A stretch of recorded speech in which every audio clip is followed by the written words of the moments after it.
राजस्थान सरकार द्वारा old pension बहाल करने की घोषणा के बाद अब हिमाचल में भी कांग्रेस ने सत्ता में आने पर पुरानी पेंशन बहाल करने का ऐलान कर दिया है। वीरवार को विधानसभा के बजट सत्र में राज्यपाल के अभिभाषण पर चर्चा में हिस्सा लेते हुए कांग्रेस विधायक विक्रमादित्य सिंह ने सरकार पर जमकर निशाना साधा। उन्होंने मुख्यमंत्री द्वारा कर्मचारियों को ना धमकाने की सलाह दी और कहा कि अपनी मांगों को लेकर प्रदर्शन करना सभी का अधिकार है, लेकिन ये सरकार कर्मचारियों को धमकाने का काम कर रही है।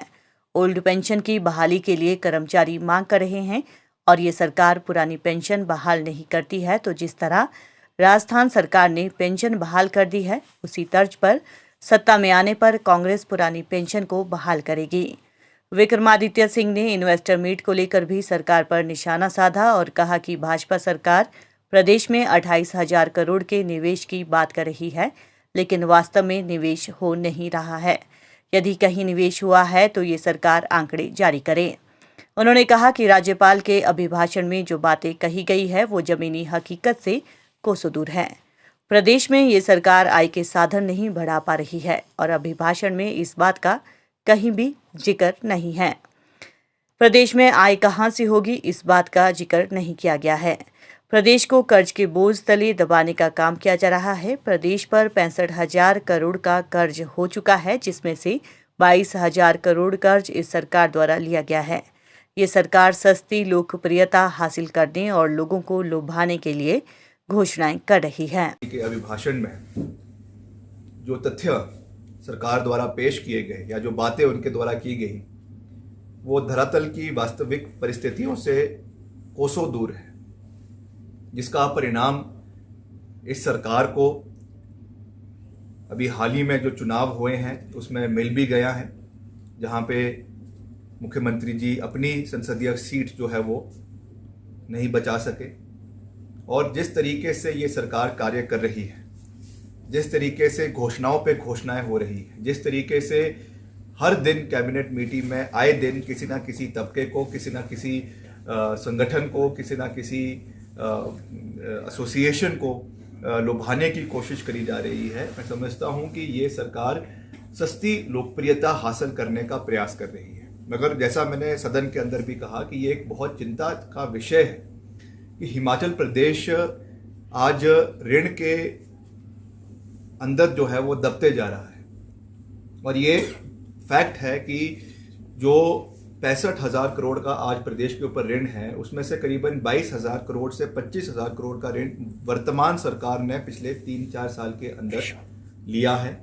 रिसोर्स मोबिलाइजेशन की कोई बात नहीं हो रही है। आज के इस अभिभाषण में भी कोई भी बात नहीं कही गई कि किस तरीके से सरकार ने पिछले 1 साल में आमदनी बढ़ाने के लिए क्या कार्य प्रदेश ने किए हैं।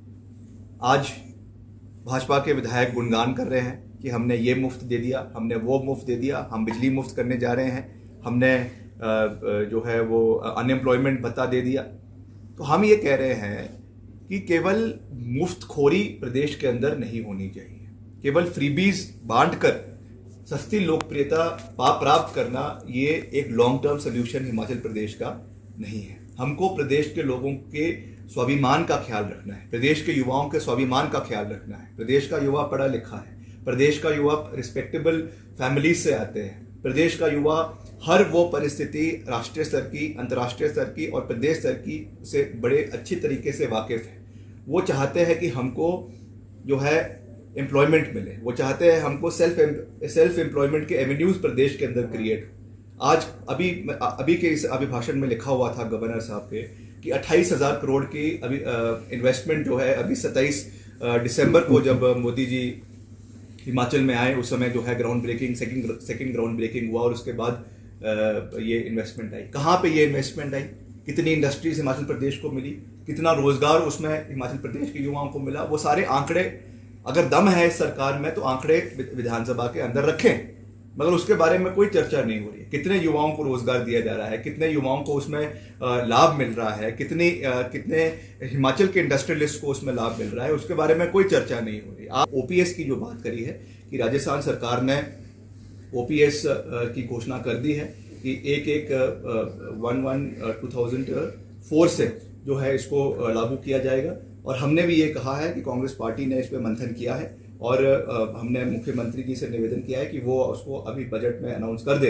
अगर नहीं करेंगे तो हम अपनी सरकार, जब प्रदेश में कांग्रेस पार्टी की सरकार अगले साल बनेगी, इस साल के अंत में बनेगी, हम पहला कार्य जो है वो ओपीएस को लागू करने का हिमाचल प्रदेश के अंदर करेंगे।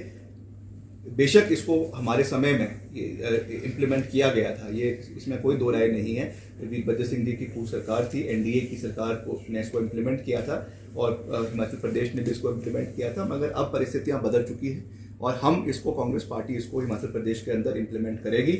ये हमारा फाइनल निर्णय कांग्रेस पार्टी का जो है वो है।